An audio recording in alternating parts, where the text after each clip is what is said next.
पूरा पेट भर के खाओ ही मत, ऊपर से पेट भरने के लिए क्या करेगा, पानी पी लेना,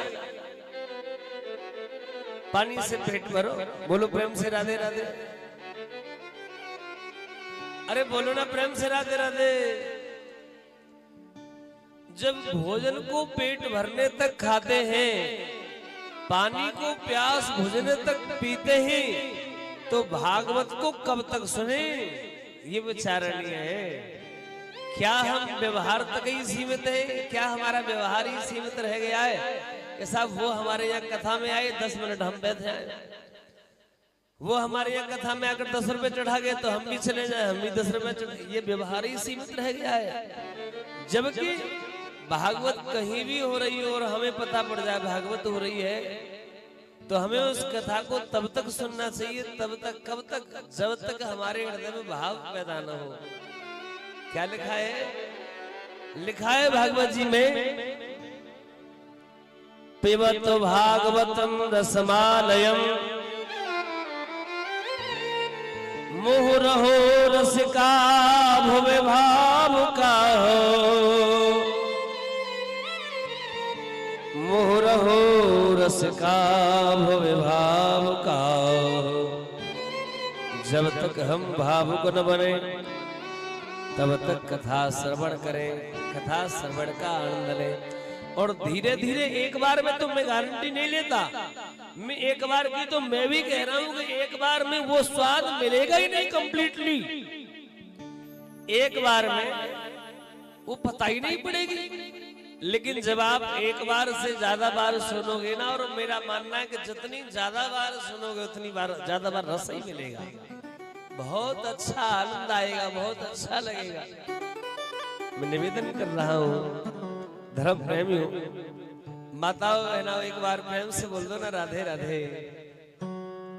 मैं निवेदन कर रहा हूँ आप सभी से, भागवत का कथा को सुने, भाव बनने तक, भावुक होने तक, रसिक बनने तक। ये 3 श्लोक यहाँ वंदना के आए हैं, वंदना का यही क्रम है, यहाँ भागवत की महिमा का क्रम है, भगवान की वांग्मयी प्रतिमूर्ति का क्रम है। और इसके बाद नेम सारण्य में आकर के सूत जी और ऋषियों का आपस में धर्म संवाद होता है। उस धर्म संवाद में नेम सारण्य में ऋषियों ने 1000 वर्ष तक चलने वाले अनुष्ठान को प्रारंभ किया है। भागवत जी में लिखा है, नेम से निमिष क्षेत्रे ऋषयः सौनकादयः सत्रम स्वर्गाय लोकाय सहस्र सममासत। 1000 वर्ष तक चलने वाले एक अनुष्ठान को ऋषियों ने प्रारंभ किया, और उसी अनुष्ठान में त एकदा मुनयः प्रातुर्हुताग्नयः सत्कृतं सूतमासीनं प्रपच्छरुर्मादरात्। उसी अनुष्ठान में एक दिन सूत जी का आगमन हो गया, और जब सूत जी पधारे तो ऋषियों ने बिठाया। बिठाने के बाद सूत जी से कुछ प्रश्न किए। सूत जी से ऋषियों ने कहा, त्वया खलु पुराणानि सैतिहासानि चानघ आख्यातान्यप्यधीतानि धर्मशास्त्राणि अन्युत। हे सूत जी, आपने अपने गुरुजी से भली प्रकार वेद शास्त्रों का अध्ययन किया है, आपने भली प्रकार पुराण पढ़े, बड़ी बड़ी कथाएं पढ़ी है आपने। हमारे कुछ प्रश्न हैं, उन प्रश्नों का आप जवाब दे दें। संत सम्मेलन में धर्म से संबंधित ही चर्चा होती है। और आपको एक बात बताएं, मैं हमारे आदरणीय यजमान श्री चंद्रपाल यादव जी, मैं आप सभी निवेदन करूं, जब तक भागवत चले, आज दूसरा दिन है, जब तक भागवत चले, भागवत तो चलेगी 3:30 से 7:30, लेकिन मेरा एक निवेदन यह है कि बादवा की सुबह का 3-3.5 घंटे सुबह पूजा में जाते होंगे, शेष समय तो घर में बैठते ही हैं सभी के साथ। तो मैं निवेदन करूं भगवान की चर्चा हो तो ज्यादा बढ़िया है। ये चर्चा नहीं होए कि अब की बार खेत में कहा बह दियो, पानी लगो कि नहीं लगो खेत में, या व्यापार कैसे चल रही है, कमाई धमाई सब आमदनी कैसी चल रही है ना। जब तक भागवत चले चिंतन भी भागवत का ही हो। भागवत जी में कल बताया ना कि जब गौकर्ण जी कथा सुना रहे थे तो गौकर्ण जी ने अपने भाई धुंधकारी को बुलाया, आओ तुम प्रेत बन गए हो, तुम भी कथा सुनो। चौकी लगाई बाकायदा। अब चौकी लगाई, चौकी पर आसन लगाया, धुंधकारी आया, प्रेत है वो बैठा आकर के चौकी पर। अब इधर से हवा का झोंका आ जाए तो इधर गिर जाए, और इधर से आ जाए तो इधर गिर जाए, बड़ी समस्या। गौकर्ण तो कथा सुना रहे हैं, अब गौकर्ण को तो पता थोड़ी पड़ रही है क्या चल रहा है, परेशान कौन हो रहा है, धुंधकारी। तो धुंधकारी ने एक मार्ग निकाला। क्या मार्ग निकाला? आज की डेट आज बड़ी विडंबना है, पहले से बड़ा अलग है।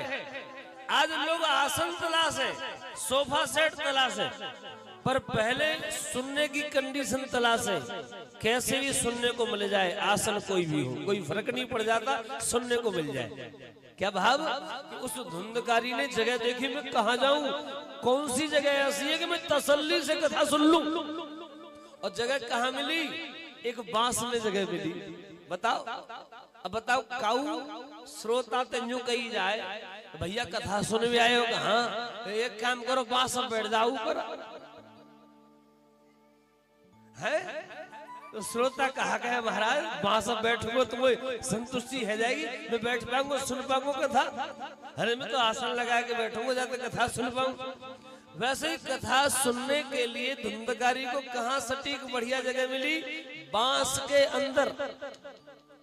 और भागवत जी में लिखा है दिनांते दिनांते, अलग अलग दिनों में, 7 दिनों में दिन के अंत पर गांठें फटती चली गई, गांठें फटती चली गई, और 7 दिनों में तो धुंधकारी की मुक्ति। बोलो ना प्रेम से राधे राधे। 7 दिनों में धुंधकारी की मुक्ति हो गई। उसका कारण जानते हैं? कारण क्या है? हम लोग ये कहें कि भागवत कथा सुनने से ही मुक्ति हो जाए, तो गौकर्ण की पहली कथा में धुंधकारी के साथ साथ पूरे गांव ने कथा सुनी थी मुक्ति का, कि नहीं भाई धुंधकारी को छोड़ के। कारण क्या? कारण इसीलिए क्योंकि सुनने के बाद मनन तो धुंधकारी नहीं किया था, चिंतन तो धुंधकारी नहीं किया। और हम सभी जो है ना कथा तो सुन लेते हैं बड़े चैन से, बड़े आनंद के साथ, लेकिन जैसे ही कथा समाप्त हुई प्रसाद ले आओ, और भीतर बैठे प्रसाद चबात जा रहे हैं और दुनिया की बात कर जा रहे हैं। ये स्वरूप नहीं है कथा श्रवण करने का।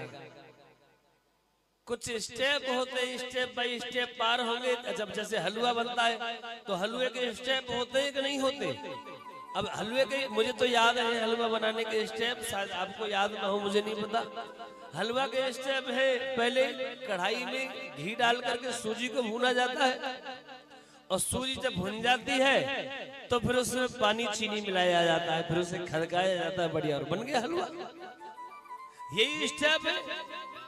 ऐसे ही कथा के भी स्टेप है बड़े। कथा सुनो ध्यान से, बहुत प्यार से कथा सुनो, और कथा समाप्त हो जाए तो उसी पर चर्चा करो कि आज कौन सी कथा बढ़िया आई, आज कौन सी कथा समझ में आई, और आज ऐसी कौन सी बात व्यास जी ने कही जो हमारी समझ में नहीं आई। वह बात को हम कल पूछेंगे। जो तो है कथा सुनने को नियम, और कथा सुन ली नहीं, और कथा सुनने के बाद हम ला भैया 12 रोटी धल्ला थारी में अब खर्राटे मारन दे, या फिर अब दुनिया की लग टीवी चलाओ भाई, टीवी में अब कोई मूवी चलन दो, या जल्दी से सीरियल लगाओ, हमारा 8 बजे सीरियल आ जाएगा तारक मेहता का उल्टा चश्मा। तो ये कथा श्रवण का नियम नहीं है। कथा श्रवण का नियम तो यही है कि कथा सुनने के बाद कथा की ही चर्चा हो। जब 7 दिनों तक दुकान से विराम ले ही ली आए तो 7 दिनों तक भगवान ही के नाम पर चकाचक होनी चाहिए। आज ये वाली कथा बड़ी बढ़िया लगी। इस वाली कथा ने तो आनंद ही कर दिया। ये भाव बनना प्रारंभ हो जाए, ये भाव बनना शुरू हो जाए। और मैं निवेदन करूं आप सभी से सूत जी से ऋषियों ने पूछा, त्वया खल पुराणान इतिहासान चानघ आख्यातान्यप्यधीतान धर्मशास्त्राणि अन्युत यानि वेदविदां श्रेष्ठो भगवान वानरायण अन्ये च मुनयः सूत परावर विदो विदो। सूत जी, आपने अपने गुरुजी से तो पुराणों को सीखा है, सुना है, आपने अन्य अन्य मुनियों से भी कथाओं को सुना है। हमारे कुछ प्रश्न हैं, उन प्रश्नों का आप जवाब दीजिए। हमारा बड़ा मन है, हम अपने प्रश्नों का जवाब आपसे ले, कल्याण सबका हो। क्या प्रश्न है हम जानना चाहते हैं सूत जी। क्या? तत्रांजसा युष्मन् भवदां यद्विनिश्चितं पुंसामेकान्ततः श्रेयस्तन्नः सर्हतो मरति अन्नः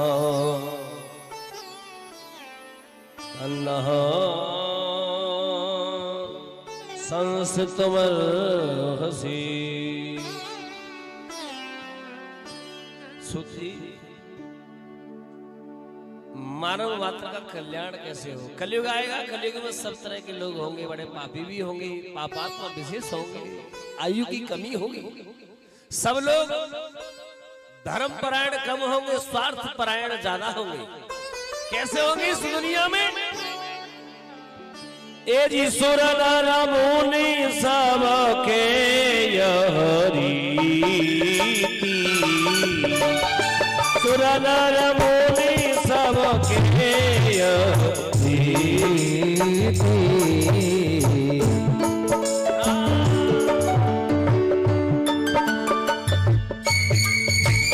सुर नर मुनि सबके रीति,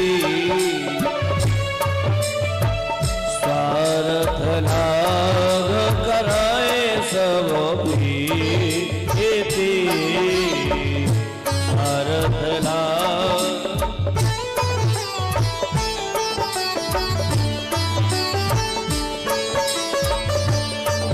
हे श्री राम जय राम जय जय राम, श्री राम जय राम जय जय राम, श्री राम जय राम जय राम जय जय राम, श्री राम जय राम जय जय राम। इस दुनिया में स्वार्थ परायण लोग ज्यादा हो जाएंगे, धर्म परायण लोग कम होंगे। तो ऐसी स्थिति में ऐसा कोई मार्ग बताओ जिससे सबका कल्याण हो जाए, सबका कल्याण हो। ये पहला प्रश्न है सूत जी से ऋषियों का। और दूसरा प्रश्न क्या कह रहे हैं? इस दुनिया में जब कलयुग आएगा तो देवता बहुत हो जाएंगे, फिर किसको पूजे किसको छोड़े, ये जरूर बताओ। क्योंकि किसी व्यक्ति को देखकर हमारे अंदर धर्म जागृत हो और वो हनुमान जी की पूजा करता है और हमारे मन में भी हनुमान जी की पूजा की झलक जगह, और हमें भक्त शिव जी के तो शिव जी है पूजे के हनुमान जी है। समस्या आती है कि नहीं आती? अब जैसे कभी कभी दिन खराब चल रहे हैं तो पंडित जी को पत्रा दिखाई, पंडित जी बोले भाई शनि भारी चल रहा है, कि फिर क्या करें? कि शनि चालीसा का पाठ करो, शनिदेव को तेल चढ़ाओ। चालू कर दिया, शनि चालीसा का पाठ चल रहा है रोज और शनिवार को तेल चढ़ा रहे। अब फिर भी फायदा नहीं हुआ तो दूसरे पंडित जी से बोले पंडित जी चेंज। जैसे आज का आदमी फायदा न मिलने पर डॉक्टर चेंज कर देता है, ऐसे ही आज का आदमी पंडित जी भी चेंज कर, देर नहीं लगाता पंडित जी चेंज करने में।